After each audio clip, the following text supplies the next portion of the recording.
So thank you very much for showing up. My name is Noam Ross. I'm an ecologist at an organization called EcoHealth Alliance that's based locally here in New York and works internationally in infectious diseases and wildlife conservation globally. We work in Southeast Asia, West Africa, South Asia, South America as well. And it's an interdisciplinary organization of field veterinarians, data scientists, virologists, genomicists, bioinformaticians, policy experts, public health experts, medical anthropologists. And we do a lot of complex and interinstitutional work on these issues.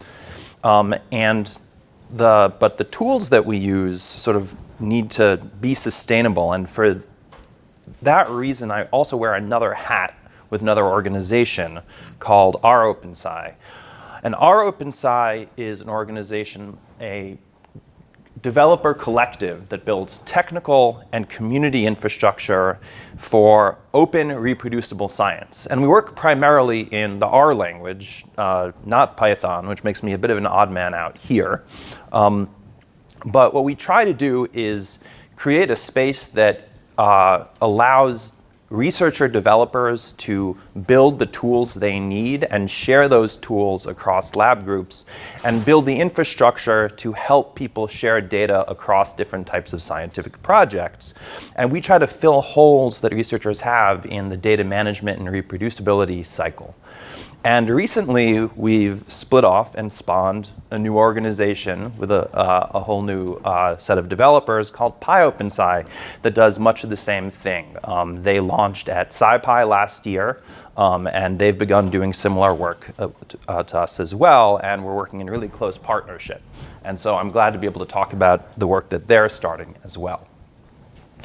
The big thing that we do in rOpenSci that consumes the day-to-day of our time and sort of our whole developer community time is the development of lots and lots of field-specific packages for managing certain types of data in certain types of data repositories and managing the whole data management lifecycle. And we produce lots of things dealing with entomological data, archaeological data, earth sciences data, all sorts of things. We have work from historians working with natural text processing to sort of base tools having to do with real problems in basic data munging issues of working between formats and such. So we produce a lot of these, the big community of authors. And at a certain point, as this expanded and as our author base expanded, we needed to figure out how to validate and quality control all of the things entering our repository and our collection. And being primarily academic researchers, we come out of a tradition of sort of academic peer review. And academic peer review is a little bit different from what may be common in sort of an software engineering space, which is often sort of production code review. So when one reviews code in a production software development environment, it tends to be a granular process where people submit patches or pull requests to repositories. Often what's being reviewed is narrow in scope. You've got one function, you've got one change, you've got one refactor, and there's a few specific things that you're looking at within that. And the people reviewing that are generally one's project collaborators, people who know you well, and people who know the project well, so they can understand the context that it goes in. And the reason one does this is primarily quality control, because you want to make sure that you're not introducing bugs or introducing conflicts into your program. But those of us who come out of an academic research tradition tend to be more familiar with the idea of academic peer review, which is a different social structure, essentially. So when one reviews something in an academic peer review environment, it's generally sort of a project-wide review. One is usually submitting a manuscript that may represent years and years in work of a group. And the reviewers have a mandate to review everything in it, from methods to theory to data to the quality of the presentation. And generally, the people reviewing it are peers in your field who are external to your group, often anonymous peers, often mediated by some sort of editorial process. And the purpose is to measure quality, to remove problematic components of your work, to improve its quality, but also to confer the legitimacy of other people in your fields, to give a stamp of approval so that when it goes out into the world, other people can feel that it's validated. So we decided to draw on components of both of these because many of our developers come from this academic tradition, but also many of them work in small to single person groups. They're often the only developer within an otherwise research group, and the idea of having external peers review their code appealed to a great many of them because they wanted to reach out to the broader community for both wisdom and also that validity. You can also sort of think of this as a spectrum where on one side you have very frequent iteration within a team that has very high familiarity with a project, and at the most extreme end, that's basically pair programming when you have two people or more sitting side by side working on the code together, to the other extreme where you have this project level peer review, and then in the middle you may have sort of this patch or pull request approach. So why did we go about this peer review, and what are we able to do with it? Well, there are three goals we wanted in the design of this system. One is to drive adoption of best practices and standards. Again, our pool of data scientists and developers often do this as a secondary job as part of their main sort of research goal. So they're not necessarily trained in software engineering and therefore don't necessarily have the opportunity to learn all of the engineering best practices for when they produce their code. Secondly, we wanted to increase quality in the long tail of applications because there's lots of specialty code that's created for all these domain-specific applications. And we wanted to make sure that it had the eyes on it that you also get for big open source software practices. And we wanted to create a community practice out of this. We have lots of isolated researchers working in groups all over around the world. We wanted to build a community where they can share knowledge with each other. So the first of this is driving the adoption of best practices and standards across the group. And one of the real surprises that we found in this is that people whose code is reviewed learn a lot from their reviewers, but the reviewers learn a lot from people whose code they review. It's often said that one of the things you should do as you are learning to code, as you are learning software engineering, is to read a lot of code in addition to writing it. But often we don't really have the time to do that. So reviewing other people's code gives you the opportunity to see other ways that people implement things, to see other tools that people use, other patterns of software engineering. And we occasionally survey our authors and reviewers to ask them how the process is going and what they get out of it. And we've gotten lots of comments from both our authors and our reviewers of how much they learn by participating in a peer review process. So these are some quotes from a survey that we completed. The review process taught me a lot about different tools available for making my code more robust and resilient to changes. So that means we're driving these best practices into the author base. Or another, I learn a lot from closely reading other people's code, and it's hard to do so when I'm not forced to review so closely. It really is kind of rare, especially for part-time developers, to have the time to read code line by line to learn new things. So the other thing we wanted to do was increase the quality in this long tail of applications. Like almost any creative production in software packages, be it in the R ecosystem, in the Python ecosystem, or any other creative works, there's a lot of inequality, not necessarily in a bad sense, but in the number of eyes that go onto a package. So this is a rank graph of the number of downloads that packages within the R ecosystem get downloaded every month. And there are these all the way on your left here. There's a few of them that everyone uses, the equivalent of the pandas and the numpys, and millions of people download this, and millions or hundreds of thousands of people are using them. There is a big user base. and there's a big developer base of people who can submit patches and bug reports and file issues, and there's a lot of eyes on that type of code. But most software that's written and most software that's published doesn't have that huge base. And so most people who are writing things don't have the opportunity for people to look at their code and find those issues and help improve it. And an example I like to put up, and we have many of them in our collection, is something that I'm sure no one in this room has seen. And when I talk at an R conference, no one has seen either. But one little package, which is a client to the South Florida Water Management District, right? Like, this is not something that anyone is going to use if they're not in the community of perhaps at best 100 people who need to do data analysis on flows of water within the Everglades. But flows of water within the Everglades are a really important thing, affecting millions of people in South Florida and becoming a bigger issue every day about how water is allocated, whether it's preventing flooding, whether it's making sure farmers have the right amount of water on their land. So it's really important that this data is analyzed in a robust way, and that the policymakers who are getting information from people who are analyzing it are getting bug-free reports. And so this is something that's in our collection, and someone who published this wouldn't have the opportunity to have a lot of people submitting bug reports. And by putting it through peer review, it's something that we can increase the quality of.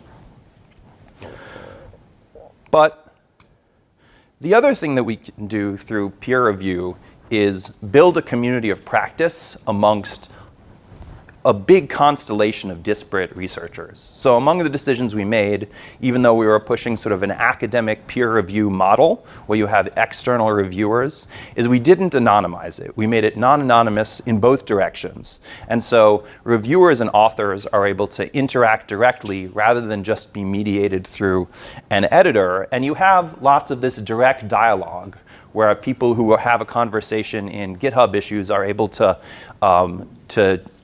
in addition to just critiquing their package, giving opinions about documentation, testing, and they get to know each other this way.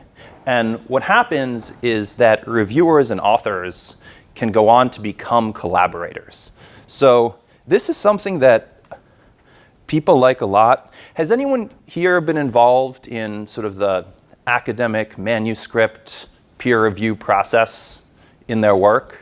Right, a few people here.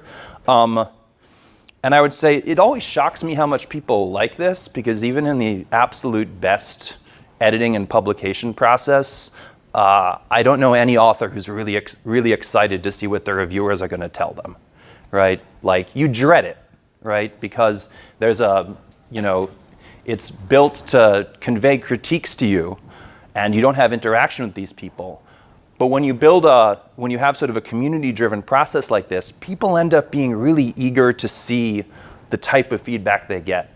Most people who are data scientists within research groups don't have the opportunity to interact with this constellation of people. And so you're able to not only have a really great interaction, you're able to create a process where people are eager to continue to interact with their critics. So those things of standards, applications, and community of practice within an organization, within a team that one is building, basically comes down to having training, having quality control, and having a team building process. And so we build this in a large open source community, but within an analytics team across especially multiple analytics teams within an organization. Incorporating processes like this can help you drive all of these things within an organization.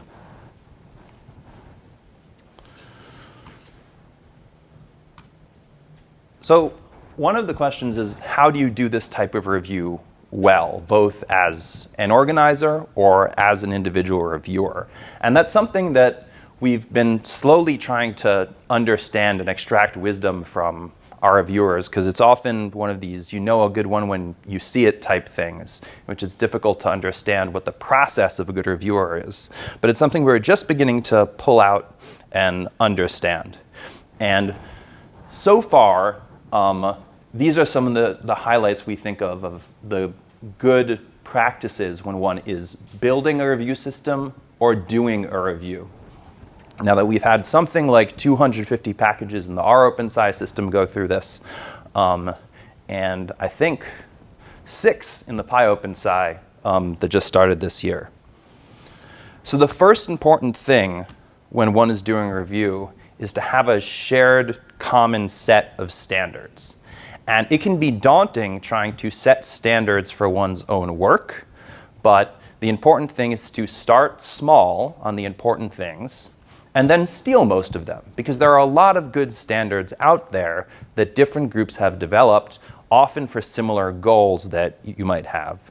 So both rOpenSci and pyOpenSci have developer and reviewer guides that set standards for what we want in packages and what we recommend for authors to do and what we recommend that reviewers step through. So we have this book, rOpenSci Packages, Development, Maintenance, and Peer Review. pyOpenSci recently started developing their own based off of us. They're both available on the web. But these, of course, are derived from a lot of work that others have done in the past. In terms of sort of code review in a laboratory scientific context, one of the original good sources was the Mozilla Science Lab. So Mozilla had a specific scientific processes group within the Mozilla Foundation, and they sort of set these high-level review goals for looking at code. What do you ask of a package when you're sort of thinking at the high level across lots of different things? So some of those were, are the functions as simple as possible? Or do you have a lot of complexity packed into individual functions that's tough to understand on an individual basis? Is the code efficient? Is it doing things? Is it performing as well as it should? Is the usage of what each function of unit code clear? And how have edge cases been considered? These are like not, great revelations, but when one is going through a code base, you want to have this sort of high-level standards of things that you want reviewers to think about as you're walking through them. Because you're also going to, as you go through this process and develop something as a team, accumulate a whole bunch of very small, low-level standards. And we were just having a debate about one of these on a review that was happening over in pyOpenSci with the packages. We've run an rOpenSci for a number of years, and we realized that in R, people don't generally write command line tools, but in Python, people do. And suddenly what gets printed to standard out and what gets printed to standard error becomes important for how things get put into a pipeline. And so we realized we have to come to an agreement as to what do we print in standard out and what do we print in standard error. And we want to have that thing so that every reviewer can check it off as in the checkbox that things are occurring correctly. So you're going to accumulate lots of these little things in style guides and interaction guides as your team gains experience. But there's lots of sources for all of these types of style guides, and they can occur at all sorts of levels. So on the top right, there's a journal called the Journal of Open Source Software, and that's any scientific application, any language journal, and they have lots of high-level standards that you can pull from. So the general checks about licensing and version and authorship and attribution, and how does is the installation process work? How does the functionality work? High-level things. Then there's another group, Bioconductor. Bioconductor develops scientific software specific to genomics and genetics. They have a large repository, also author contributed. And they're very interested in genomic data structures because they want to make sure that all the tools that people contribute and everything that people use the same in-memory structure for genomic data, so you can pass that data around to different types of tools. In the Python world, you have a lot more of these large omnibus packages like SciPy or Matplotlib that contain a lot of different functionality. And so those groups will have style guides of what your patch should look like. And then when you get away from the software tools and into the analysis space, there are style guides for what a notebook or an analysis should look like. I really like this one. This is a group called Recon. Recon does epidemiological analysis as a group together with Doctors Without Borders and the World Health Organization. So they're a group of data scientists that deploy what's called a deployment cell, which comes from the World Health Organization, to emergency disease outbreak zones. So the bunch of them in the DRC right now dealing with the Ebola epidemic. And their job is to gather, clean, and distribute data as needed for all of the different doctors and policymakers and first responders so they have the right information.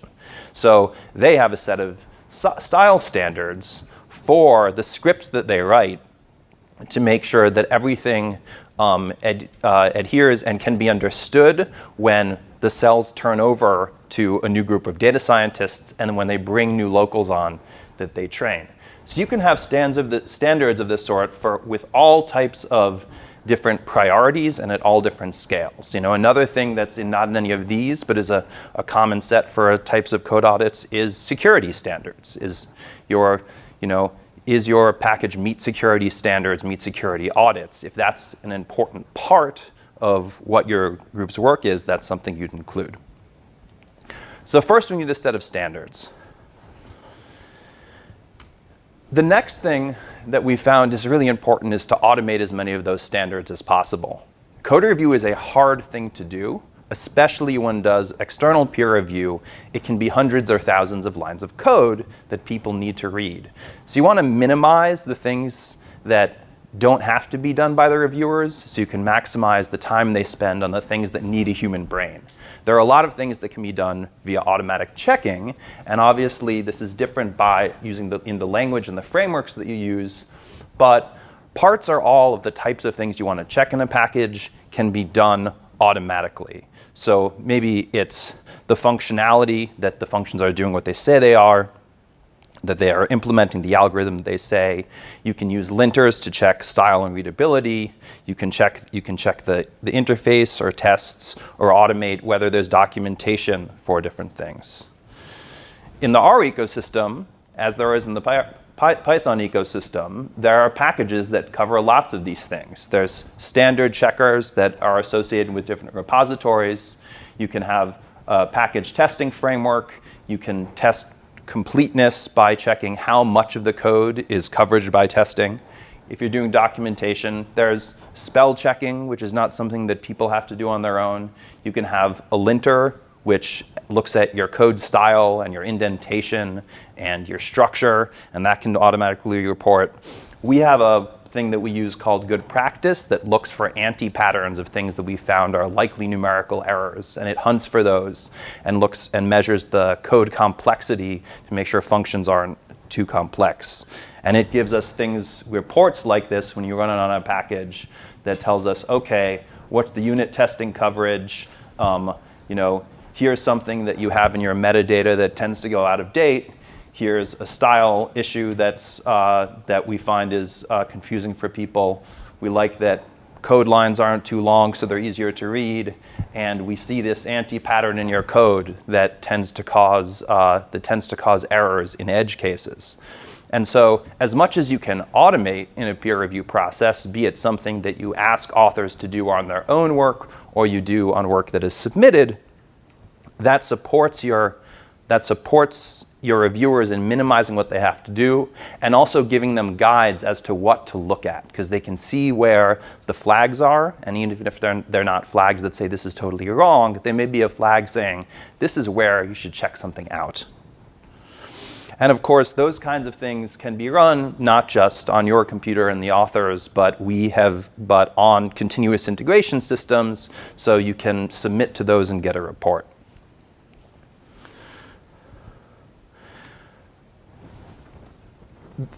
We find the first thing that a reviewer should do is run what the developer expects them to. Most packages will have a README, a set of documentation, a tutorial, which will say, here's a guide, here's how you use this, here's how you run this on a set of data. And the first thing you want a reviewer to do is do what the author expects and walks through that. You often find a bunch of errors, often associated with changes to versioning as the documentation and the package fall out of sync in some way, and having to do with cross-platform compatibility and environment issues that the author may not have considered. And so here's an example of that. In R packages, we have the concept of a vignette. A vignette is an extended narrative documentation of literate code, and it's something you can walk through, and you can run into issues just reading the code that they expect to run well and may run well on the author's computer, but then doesn't run well on yours. And so we tend to find the first thing you need to do is run that developer workflow. But once you've run that developer workflow, or your reviewer has, you want to break that workflow by taking what the author expects you to do and shifting it to another context. So that might be bringing your own data or your own problem. It's actually a big challenge one has in finding reviewers, is that you want to find people who are likely to have some sort of opportunity to do this. They may be in a similar field, they have access to a data set, they might have a set of problems that a package would solve, and they have some new application to set it on. So this is a common thing. So on the left, there was a package that was a Flickr client and image recognition package that the idea was the author said, okay, I'm going to try to find out where snakes did exist in the UK, and I want to search for snake images within a lat long. And this is what I did, and this is what I tried, and here are the errors that I ran into along the way, because there was some difference in the data structure that I pulled down compared to the one in the examples. These other ones are other examples where we were doing natural language processing, and there's a natural language process package, and we both, this bottom one is me, and David, this other reviewer, both had a big corpus of documents. So the package came with a corpus of documents to test on, but we found edge cases in our documents that were not in theirs. What happens when you have zero-length document? What happens when you're running in a different type of an environment where you don't get the performance you expect? So you do the author's version, and then you do your own version, and you can find those edge cases. But when you look at the source code itself, once one's sort of running through the exercises and you're looking line by line, that's where things can get really challenging. And the thing that we find in the best reviews is that people find some way to make a map of the source code. Sometimes that map is available because the authors describe things in the documentation and have some sort of developer documentation that specifically lays out classes and file structure and all sorts of things. But that's actually pretty rare. So you have to find some sort of structure through which to go through the code that's not just paging through file by file. So maybe there's a document organization in which you're going to follow the documents and then go to those classes and the source code lines associated with each part of the documents. Maybe there's a function hierarchy or an object hierarchy or a test hierarchy, but all the time you do need to find that map. And there are a lot of different ways to do that. So sometimes it's in test coverage. So the test coverage framework we use will report test coverage file by file, and it'll show where there is test coverage and where there is not. And where there's not test coverage are often good points of entry. That's like a way to dive into the code and see, okay, what is going on in the places that is not tested, and let's look at the source there and understand where that's the case. One of the things I like to use is there's a counting lines of code package. I think this has been ported all over the place. I think it's it's like a Perl script that's existed forever and has been wrapped in Python and wrapped in our clock, which counts lines of code. And it's a way of discovering, especially in the R world, but also in Python, you have a lot of polyglot packages because there are a lot of bindings across to other things. And so running something like this helps you find out, okay, well, there's some bits of JavaScript, in this case, some bits of Lua in this package, which give me an idea of something that I need to look into and understand why that is. But most code frameworks have some sort of static or dynamic code analysis tools. R is a very functional language. Functions rather than objects tend to be the fundamental building blocks of most packages. And because they're nested, one can generate a function network. And so this is some work by Joyce Robbins, who's a professor here at NYC at Columbia, who's worked with us. And it's an interactive tool that does that type of static code analysis to understand what is the package structure, what are the exported functions that one uses, what are the internal functions that they call, and a map like this is a good way to start, in which one can go from, okay, let's look at these exported functions and then dive in. What are the important internal functionalities that they depend on? And let's look at the code in that structure. And often you end up finding there's some, central functionality, and that's what you need to spend your time looking at the source.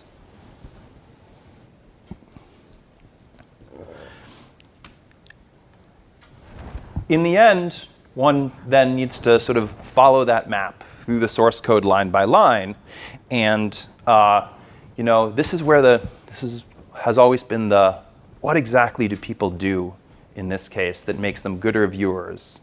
And one of the things we find is people tend to keep you keep your standards guide handy as you do that, and use that alongside as you're reading the code, but to separate things that are sort of big problems from little notes and typos and ideas for change. And you track that. And then the other thing we find is very important for people to do in order to have sort of a robust review ecosystem is to make sure they're noting not where they see potential sources of error or things that could be fixed, but good parts of the implementation that they want to repeat and they want to use for themselves, and then also communicate that back to the author.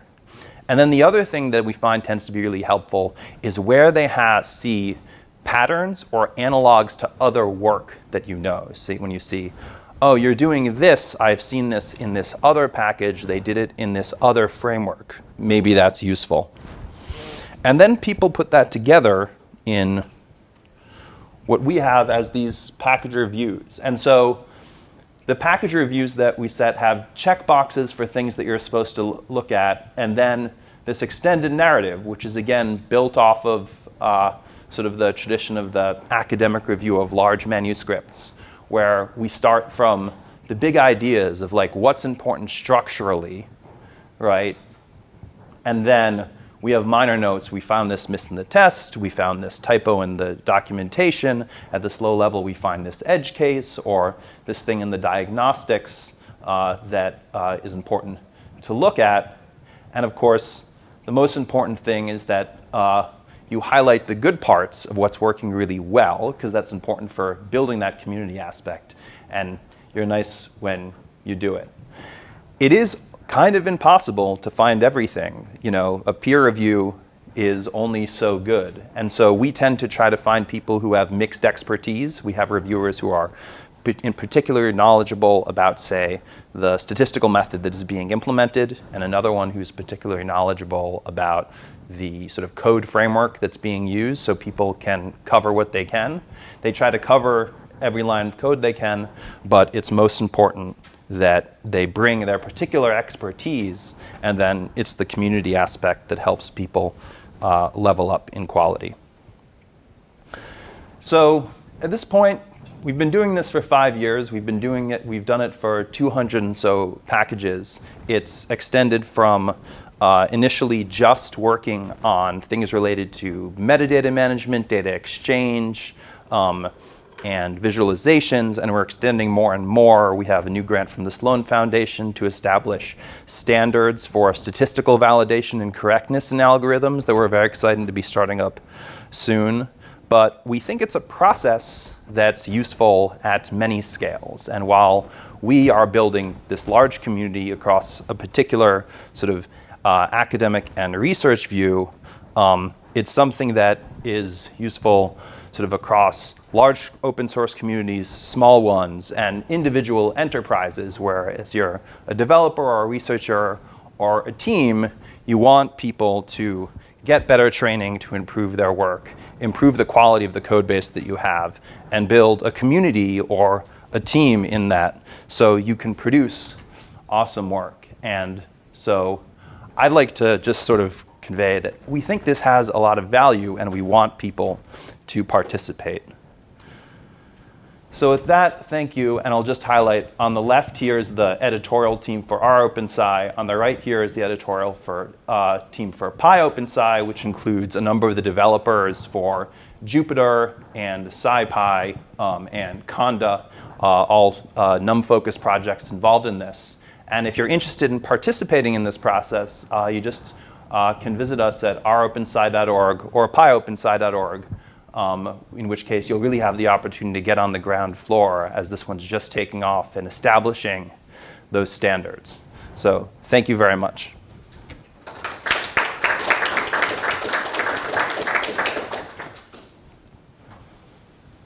Any questions? Yeah. So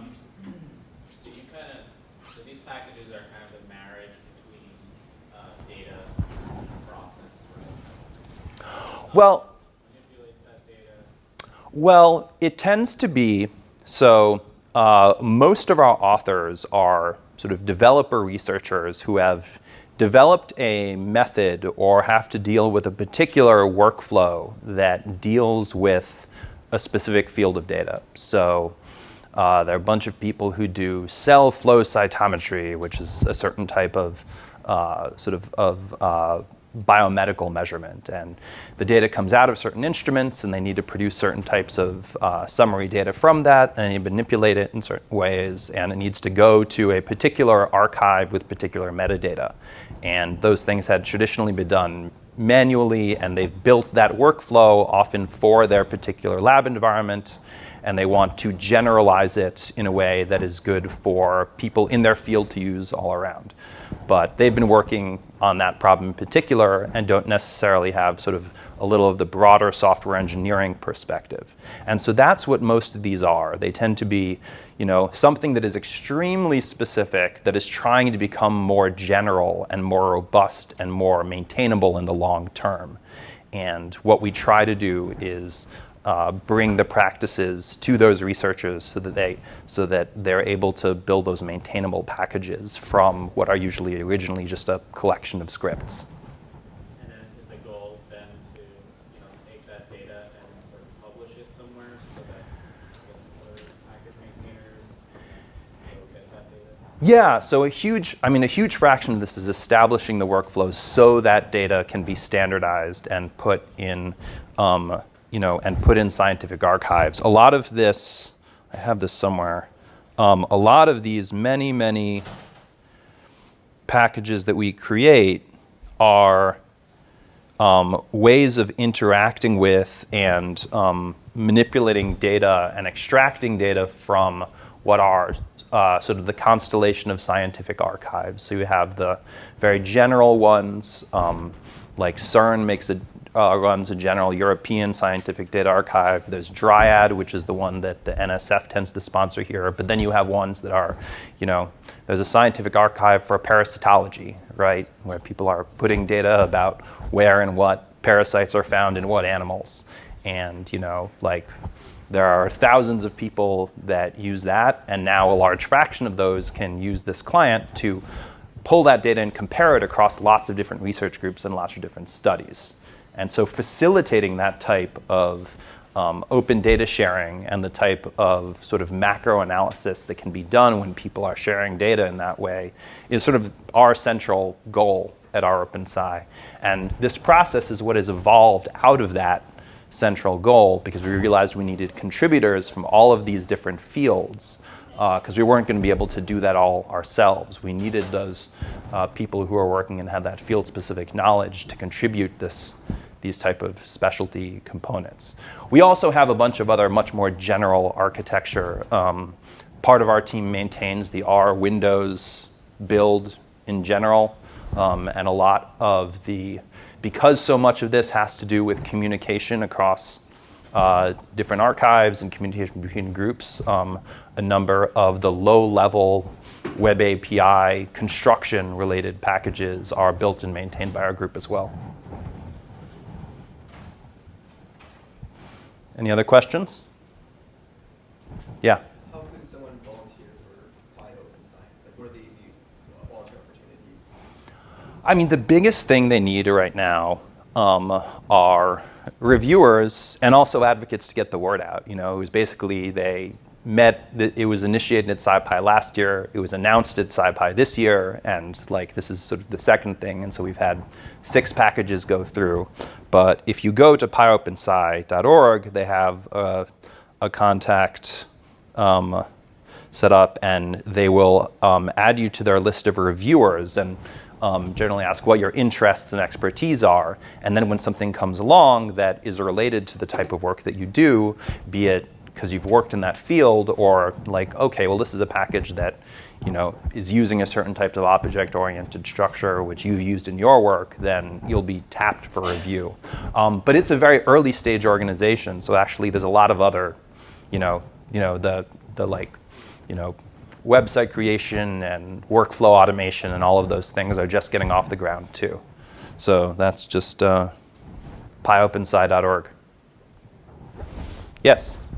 In the initial peer review, is there any plans for a process of just ongoing support as the project grows? So one of the things that happens with stuff that come into our ecosystem is that we take on some of the maintenance burden, essentially. I mean, it's shared with the author. We sort of think of ourselves as the maintainer of last resort, but we run a whole lot of nightly continuous integration tests and compatibility tests to see if things are breaking with version changes and such. And if something is breaking, we can alert the author. And if the author isn't responsive, we can fix things ourselves. We've done a lot of, a number of times what we've done is that something that people use has fallen out of maintenance because the author is busy, they've moved to new work, they've been doing open source, and we find a new maintainer for it. So we have a pretty big community of people who have been reviewers and authors, a lot of experience. And so that long-term reproducibility is one of our central goals, and so that a lot of our review standards are about making sure things are maintainable, and so that they have the testing and the structure so that other people can take them up. And then that's a process that we facilitate ourselves. We will occasionally do a re-review after a major refactor and a new version change or something like that as well. Yeah. Any other questions? All right, well, thank you very much.